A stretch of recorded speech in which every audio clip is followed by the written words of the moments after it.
Good afternoon, everyone, and welcome to Real Talk on the WCOBM network. I'm Melissa Wiggins, your host, and I'm joined today by Ms. Cherie Corneal, who is the Executive Director and Founder of the Real Talk Youth Impact Program.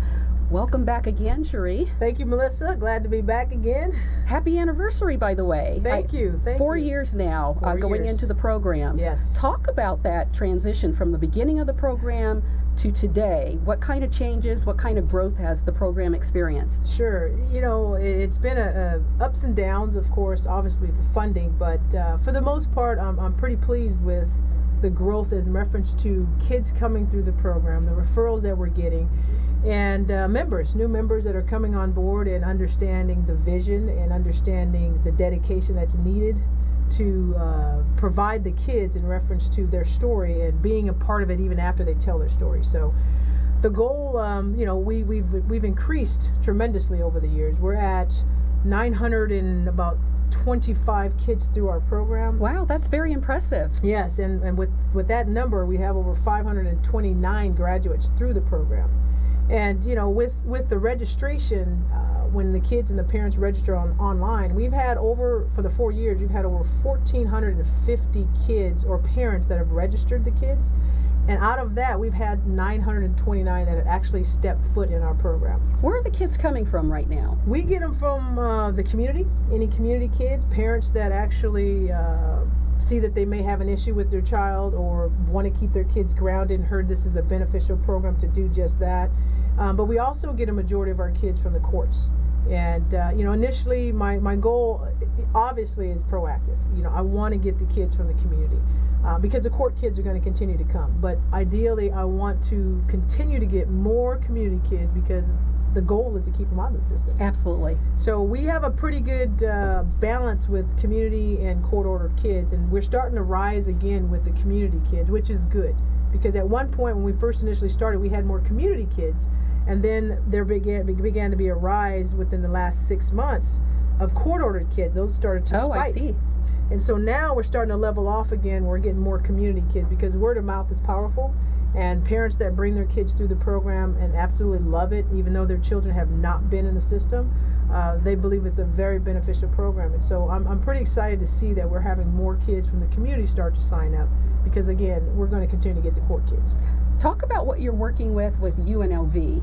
UNLV, this is just a blessing in disguise. Long story short, UNLV graduate students, there's 4 of them, and I'm going to have them on the show as they finish the project. But they are doing a program overview for us. Mm-hmm. And that started in, I believe we started talking in April. And so what they're doing is, this is their class project, and they're going to do a complete overview of the program to show the recidivism rates, to reflect also the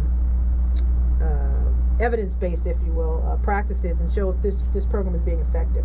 So they're doing all the study. I have tons of surveys that they're going to be evaluating and inputting into the system, and then also showing where there's recidivism rates with the community kids, or if there's recidivism rates with the court-ordered kids.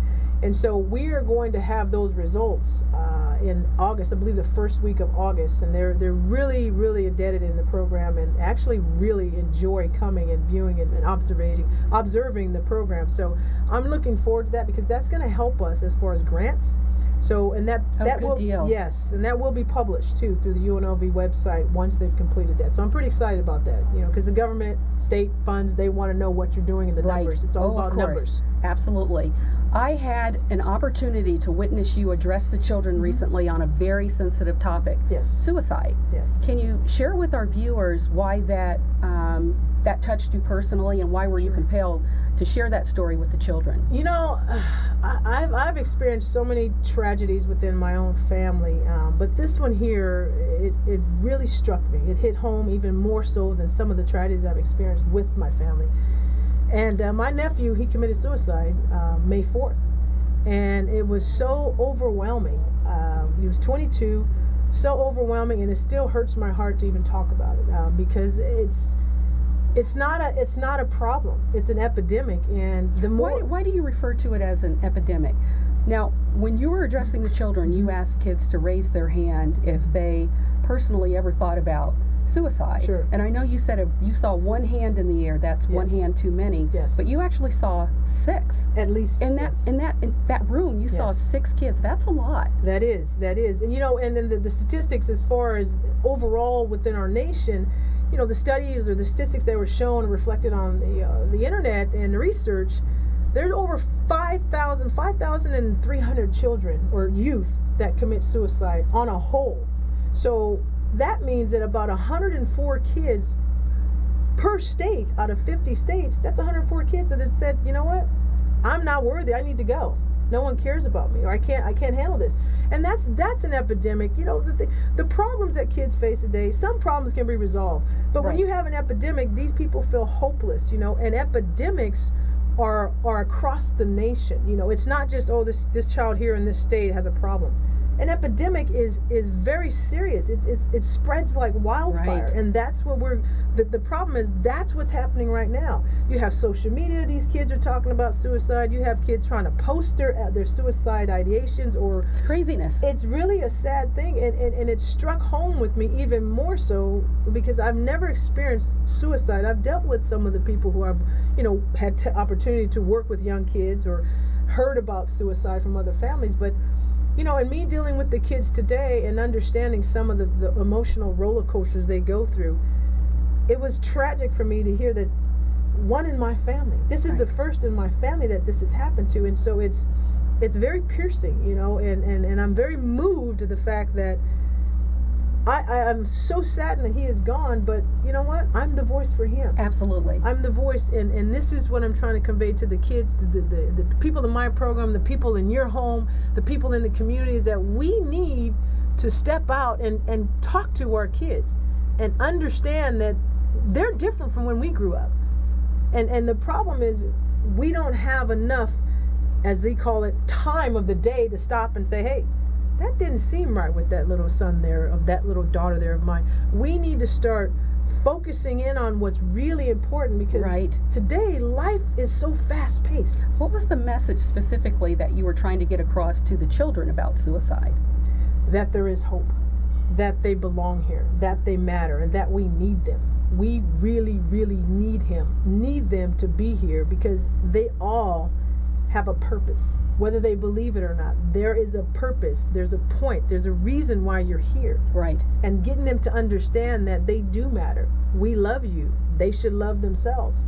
And they have something to offer to society. And then if you're having issues, talk to somebody. Exactly. I don't care if it's your aunt, uncle. If you can't talk to your parent, your mom, your dad, that's fine. Find somebody you can actually share what you're going through. And there's nothing wrong with it. How do mental health issues play into this? Oh, mental health issues are just significantly on the rise. And I really, really believe that the mental health issues, all of the statistics are reflecting in custody, over 75 to 80% of people in custody, even in your jails, have mental health issues. Now, there has to be some correlation with drugs and mental health. Oh, absolutely. And so when people abuse drugs or start to use drugs and decide to figure out if, this is the drug of their choice they're going to stick with, the problem is the kids today, they don't understand that drugs that are out there in the market today, they're laced with something. They don't know what they're getting. You have the spice that creates some type of drug, it's called the drug psychosis, drug-induced psychosis. So these kids are experimenting with all these different drugs, the mollies, all of the different cocktails. They throw all the pills in one and they take a swig of water. Wow. And they just take all these different medications. That can create some type of chemical imbalance. And so mental health patients, you have your true mental health patients that are diagnosed schizophrenics that actually have a trait in that gene from their family, yes, but they're also drug-induced psychosis. That happens because something that triggered the brain created this psychosis, and so here you are with this type of mental health illness now, if you will.